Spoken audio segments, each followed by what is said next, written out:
दोस्तों, आप सभी को मकर संक्रांति की हार्दिक शुभकामनाएं। राधे राधे, जय श्री कृष्णा। जब सूर्य भगवान धनु राशि को छोड़कर मकर राशि में प्रवेश करते हैं तो इसी दिन को मकर संक्रांति के रूप में मनाया जाता है।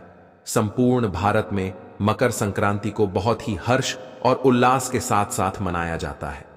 वैसे तो इस बार मकर संक्रांति 15 जनवरी को पड़ रही है।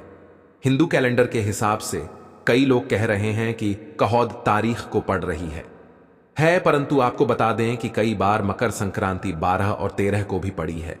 हिंदू कैलेंडर देखे तो इस बार 15 जनवरी को पड़ रही है।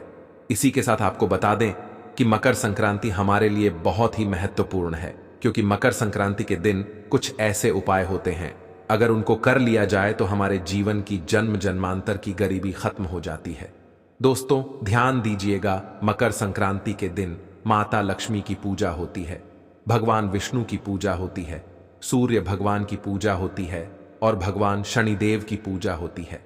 मकर संक्रांति के दिन पतंग उड़ाई जाती है, क्योंकि मर्यादा पुरुषोत्तम भगवान श्री राम ने मकर संक्रांति के दिन ही पतंग उड़ाई थी।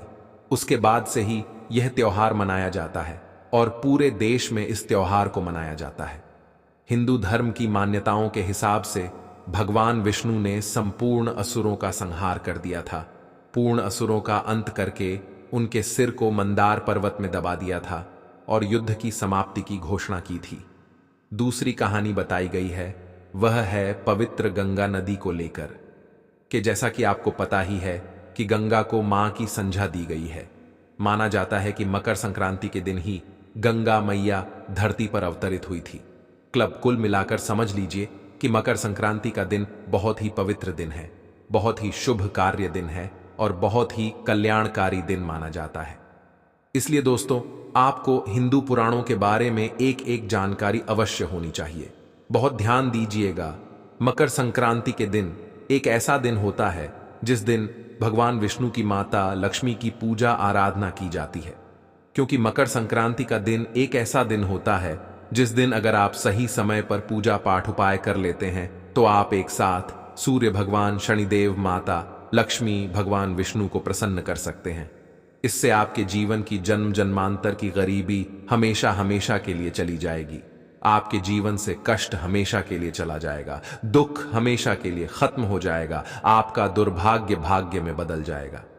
इसलिए दोस्तों, अगर आप भी चाहते हैं कि माता लक्ष्मी और भगवान विष्णु का आपको आशीर्वाद मिले तो कमेंट बॉक्स में सबसे पहले लिख दीजिए, माता लक्ष्मी की जय। दोस्तों, मकर संक्रांति के बारे में हमने आपको कुछ साधारण सी बातें ने बता दी जो आपको जाननी जरूरी थी।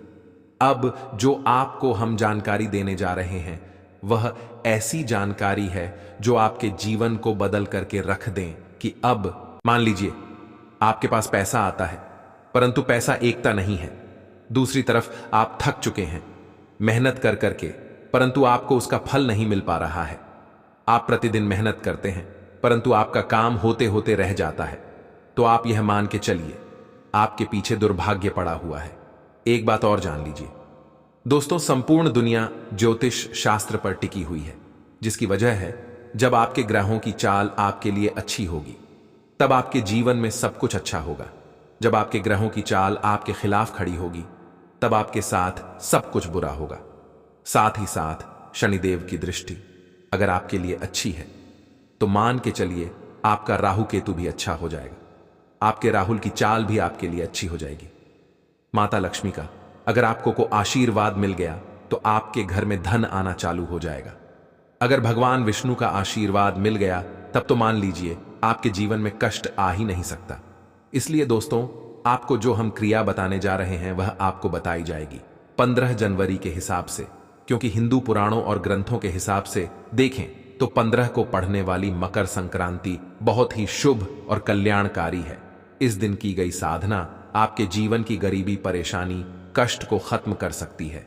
तो बस आपको यह करना है कि मकर संक्रांति के दिन हल्की सी पूजा कुछ वृक्षों के सामने जाकर कर ले ली है। मकर संक्रांति के दिन उस वृक्ष को छू करके वापस अपने घर पर चले आना। जो हम बताने वाले हैं इससे आपके जन्म जन्मांतर की गरीबी, परेशानी, कष्ट, दरिद्रता हमेशा के लिए खत्म हो जाएगी। माता लक्ष्मी के आशीर्वाद से आपके जीवन में धन का आगमन शुरू हो जाएगा। धन आने के सारे रास्ते खुल जाएंगे। आपके बंद किस्मत के ताले को चाबी खुल जाएगी। तो आपको ऐसा क्या करना चाहिए जिससे माता लक्ष्मी का आशीर्वाद मिले, भगवान विष्णु का आशीर्वाद मिले और अन्य देवी देवताओं का आशीर्वाद मिले? चलिए एक एक करके आपको बताते हैं। सबसे पहला जो वृक्ष है जिसे आपको मकर संक्रांति के दिन यानी 15 जनवरी को छू करके आना है, तो वह है पीपल का वृक्ष। ध्यान दीजिएगा दोस्तों, पीपल का वृक्ष एक ऐसा वृक्ष है जिसकी अगर हल्की सी साधना की जाए तो आपको विष्णु भगवान और माता लक्ष्मी का आशीर्वाद मिल जाता है। सुबह के वक्त बहुत ध्यान दीजिएगा दोस्तों, 15 जनवरी को सुबह के वक्त पीपल के वृक्ष के पास आपको जाना है। वहां पर एक लोटा जल अर्पित करना है, उसको प्रणाम करना है, वृक्ष को छूना है और अपनी मनोकामना बोल दे दी है। इतना करने भर से आपको भगवान विष्णु का आशीर्वाद प्राप्त हो जाएगा। मान के चलिए आपका दुर्भाग्य जो है वह तो एक तरह से खत्म ही हो जाएगा। भगवान विष्णु के आशीर्वाद से आपको आकस्मिक धन की प्राप्ति होगी। दूसरी तरफ भगवान विष्णु का आशीर्वाद प्राप्त होने से आपके जीवन में जो कसना रहे हैं वह अपने आप हटना चालू हो जाएंगे। अब आपको शनिवार के दिन पीपल के वृक्ष के पास जाना है, एक घी का दीपक जलाना है। घी का दीपक जलाकर आपको अपने मनोकामना बोल नहीं है, पीपल के वृक्ष को बिना छुए सिर्फ घी का दीपक जलाना है। भगवान विष्णु माता लक्ष्मी को अपनी जो भी मनोकामना है वह बोलनी है और अपने घर वापस चले आना है। 15 जनवरी मकर संक्रांति के दिन यह क्रिया करने से मान के चलिए आजीवन कई तरीके के कष्ट खत्म हो सकते हैं। इसलिए पीपल के वृक्ष के नीचे अगर यह क्रिया आप 15 जनवरी को करते हैं तो मान के चलिए आपको भगवान विष्णु और माता लक्ष्मी का आशीर्वाद प्राप्त होगा। दूसरी क्रिया जो आपको करनी है वह भगवान शंकर के लिए करनी है। दोस्तों, वैसे तो शनिवार का दिन शनिदेव को समर्पित होता है, परंतु शनिदेव शंकर भगवान को अपना गुरु मानते हैं। मतलब आपने अगर शंकर भगवान की हल्की सी भी पूजा कर ली, कोई साधना कर ली, तो मान लीजिए शनि भगवान का भी आपको आशीर्वाद प्राप्त होगा। आपको बस एक सरल सा उपाय करना है। सुबह के वक्त आपको बेलपत्र के वृक्ष के नीचे जाकर एक लोटा जल अर्पित कर देना है। 1001 बार ओम नमः शिवाय मंत्र का जाप कर लेना है और घर पर वापस चले आना है। इतना करने भर से आपके जीवन में कई कल्याणकारी और शुभकारी समय आएंगे। भौतिक सुखों की आपको प्राप्ति होगी। भगवान भोलेनाथ का आशीर्वाद मिलेगा।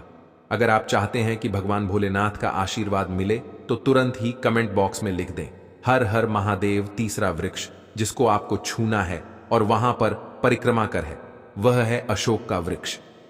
दोस्तों, अशोक का वृक्ष एक ऐसा वृक्ष है जिस पर व्यक्ति के 9 ग्रहों का वास होता है।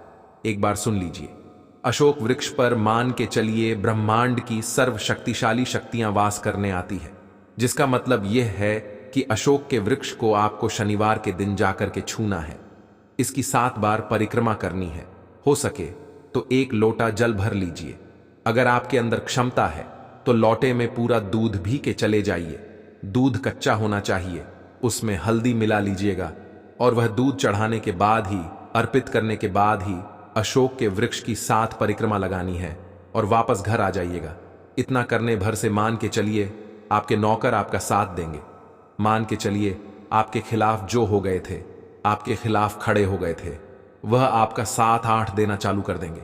आपके जीवन से परेशानियां, कष्ट हमेशा हमेशा के लिए चली जाएंगी। अभी तक हमने आपको वह बातें बताई हैं दोस्तों जो हिंदू पुराणों के हिसाब से है। वह जानकारी है जो आपके जीवन में बदलाव ला सकती है। इसलिए आप हमारे चैनल को आज ही सब्सक्राइब कर लें, क्योंकि हिंदू पुराणों की हर जानकारी आप इसी चैनल पर मिल जाएगी। अब आखिरी वृक्ष जो आपको छू करके आना है दोस्तों, वहीं एक ऐसा वृक्ष है जिसको अगर आप छू लेते हैं तो मान के चलिए आपके जीवन से परेशानियां चली जाएंगी, आपके घर पर सुख समृद्धि आएगी। वह शमी का पौधा, इसे आपको शाम के वक्त सिर्फ छूना है। शम का वृक्ष नहीं होता है, यह पौधा होता है। आपको इसे सिर्फ छूना है और घर वापस आना है। लेकिन इस समय अगर इसके सामने पूजा आराधना की जाए तो वह कैसी होगी, हम आपको बता देते हैं। देखिए, आपको करना यह है कि शाम के वक्त किसी भी शनिदेव के मंदिर जाना है, वहां पर एक घी का दीपक जला देना है। 7 बार मन ही मन में आपको शनि चालीसा का पाठ कर लेना है। 15 जनवरी को यह क्रिया करनी है। फिर आपको जहां कहीं भी शमी का पौधा लगा हो या किसी के घर में भी शमी का पौधा लगा हो तो बहुत है। आप वहां पर जाकर शमी के पौधे को छू लीजिए और अपनी मनोकामना बोल दीजिए।